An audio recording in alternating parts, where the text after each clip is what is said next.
Welcome to Raw, the S4 Labour podcast dedicated to helping hospitality businesses thrive. With your hosts, Alastair Scott and myself, Richard Hartley. Each episode will dive into how operators can stay competitive through smarter operations, bringing you insights, some stories, and some expert guests. Whether you're managing a small restaurant or a nationwide operation, Raw is your go-to source for success. So without further ado, let's get on with the episode.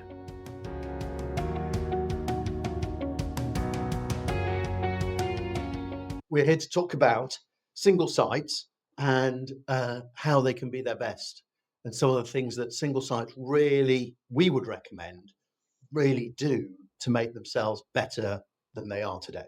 It's amazing. Single site spectrum is it goes from really small to really quite huge and fantastic. I know, amazing little local pub to the biggest venue you can think of. You know, I've recently heard Ocean Rogers. Okay. Oh yeah, the Devonshire. Yeah, Yes. the Devonshire. Yes, is that the biggest ever single site? Well, You know, it's certainly up there, isn't it? Yeah, Kind of when you sort of before you get sort of hotels. Anyway, what are we here to talk about? We're here to talk about what we think would help people be a bit better. Yes, because it is a little bit about that, isn't it? Because actually the industry moves on and on and on. Now, if you're not moving forwards, you're standing still. I remember when Wetherspoons first started, I was selling beer to Wetherspoons at the time, and you kind of go, a pub that big will never succeed. Oops. You look back and go, oh, shoot. Yeah. Turns out big works. I know, big works and big is better. And big now is in a way the only way forward, because the economies of scale are required to be bigger. Yeah, it doesn't mean the small guys should give up. Oh, no, they've just got to figure out how to be really efficient. I've got a lovely pub in Harrogate called the Little Ale House. It's a tiny pub. It just opens at night, but, you know, later on in the week, it does amazingly. It's surviving really well, and it's a little bit bigger than a shoebox.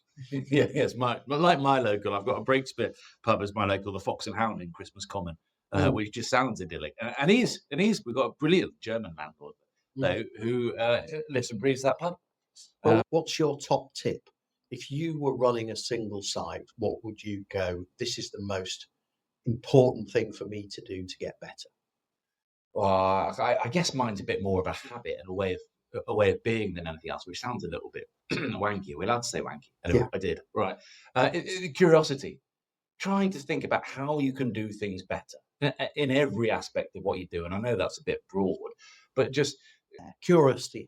well, kitchens, I think, is probably my number one when we're out and about talking to people, is understanding it well enough so that you can have a really inspired conversation with somebody, not having the wool pulled over your eyes because the head chef's telling you that they need more staff than they really do, or they've got to buy their ingredients from a certain provider. And they want a pot wash. And they want a pot wash because When they don't need one. They don't like washing up. Yeah. Yeah. Just having enough knowledge in that space, but to be curious to go, actually, what's a better way of doing this? How do I incrementally improve my business? Yeah, but then if you kind of go, my chef's telling me that he needs a pot wash, where do you go to find out what other people do on pot wash? Because isn't that the challenge? You get lost in your own world, and then you kind of go, you see your little world, but how do you know what everyone else does? Pub groups are great at this because they'll bring local publicans together. Yeah. And using that network to go, what do you do? How do you make it work? But I mean, crikey, we're not short of places to go. Do you think we really have a good network, or do you have to work at that network? You've got to work at it. I think you've really got to work at it. I mean, take, Spotters, really good example. How friendly are you with the other pub in the village? Sorry, It's been closed for quite a long time, actually. Oh, right, okay. But I'd love to meet Humphrey Smith if we could. Yeah, true. He's entirely famous and quite unique in the industry. That's very If fair. quite unique is not an oxymoron. True. Okay, maybe a bad example. But I guess the point I was trying to make is that there are plenty of other people out there. Maybe they're in the same boat that you are. Maybe they need. Maybe they're looking for some advice. And you say, right, I mean, it's different for me, isn't it? Because I've got a day job that means I talk to loads of people. I'm forever getting inspiration from what other people do. Yeah. And that's the luck of me in my other bit of my job. But as a single site, you kind of go, you can't stand still. You've got to get better. You've got to find ways to get better and challenge yourself the whole time. And it is the whole time in almost everything you do. Yeah, there was that book, wasn't there, that somebody wrote, can't remember their name, on Be Better Than Yesterday. Oh, yeah. And you can go, actually, it's a really good idea. If you're not finding a way to be a bit better than you were last week or yesterday or last month, then the truth is you're stagnating and other people are getting better. And in 5 years' time or 10 years' time or 1 year's time, you will be worse than the competition. So you've got to investigate, to your point, be curious, find a way to make yourself a bit better and to take 2 or 3 ideas and make them live in your business. Your biggest mistakes were regretting the things that you didn't All the do. time. It's nothing I did do. When you look back on it, it is weird how you go, I don't mind having a go and failing. The worst bit is not having a go. Yeah. And actually, some things are really tough. I always say ideas are easy and implementation's hard. And it is hard, but you still got to have a go at implementing, even if you only get 10 or 20% of the way. Well, something's better than nothing. And when times get tough or times get hard and you need to be better than the competition, or at least need to be better than you were, having a go is the only way forward. Okay, so you've got to be curious. Yeah. What's your next thing? If you were going, how do you make your business better and make more money? Yeah, that's interesting, isn't it? One of my good friends, Gary Mallon. Yeah. Know your numbers. Know your numbers. Yeah, It's it's a fair really- point, isn't it? Yeah, it's really important. You kind of go, if you're not concentrating, if you don't know what it is you're spending, what it is you're taking, kind of how that all adds up and stacks up, you can get to the end of the month and go, oh, crikey, that was a lot of hard effort for not a lot. We were joking about Clarkson's Farm earlier. Yeah. And you go, what a brilliant job he's done in opening a window into farming and the challenges it faces. I know. Should we do that? Should we do TV series? Maybe not just yet. You could do Rick and Al's Hospitality. We just run a really rubbish pub. Yeah, true story. To Yeah. try and get better. No, quite. But it's fascinating, isn't it? Because actually, you have got to understand what you're taking, and I guess therefore what. Well, you're it's making. like when you and I went out and did a load of visits to other pubs a few months ago, and not one pub could tell you how much they were going to spend on labour No. before the week started. Yeah. It's things like that you can go, actually, doesn't matter what level you are, you need to know your numbers. Quite.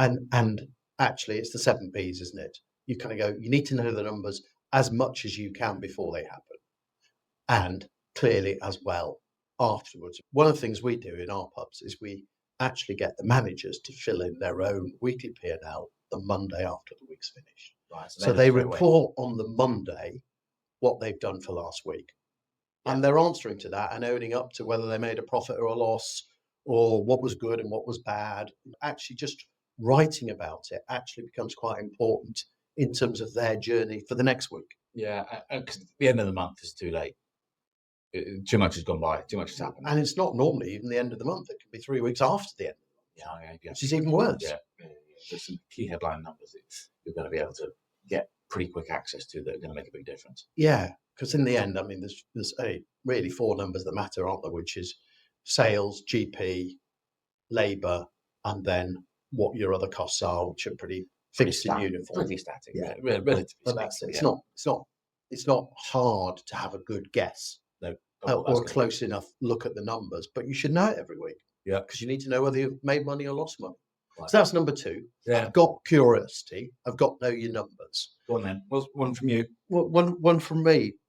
Yeah, I think it's actually network, and don't get stuck in your own little ivory tower. So many people can just sit in their own pub, working so hard, being incredibly diligent, but actually you've got to go outside and explore and investigate and see what other people are doing and talk to other people about that. And I would go network, because actually it's really important. And I think it reinvigorates you as well. Yeah. It can become a bit stale. So how do you go about that? Because if you are a single siter and you're kind of you've taken on a pub because you thought it would be good fun, you live above, where do you start to build your network from? I think you should go and visit other pubs and introduce yourself. Okay, get back to that I network. think you should be brave enough to do that. I think your local players are really important to know. And actually, even if you go, I've run out of blue roll. Can I borrow some blue roll? Yeah, true You story. kind of go, actually, it's really helpful. And actually, to build a community of operators who are all working together is a much better way to be anyway. Actually, locally to me, some of the wine suppliers are brilliant at pulling people together. I'm sure there are lots of others. The butchers might be, the gin maker might be. So some of your local suppliers are brilliant at that. But that's a bit more random. Whereas actually you should go, I know and respect these people and I will get to know them, but I should work hard at getting to know them and exploring it. What were you talking about earlier, that potato dish? Oh, Quality Chop House, they're Confit potatoes. Quality Chop House. You see, that's where you're going to go, right, I'm going to go investigate Quality Chop House potatoes because that might be really good for wedding menus. Well worth. But I would never, ever in a million years have thought of that. No. But by asking you, I will go to Quality Chop House and I'll create a great wedding potato.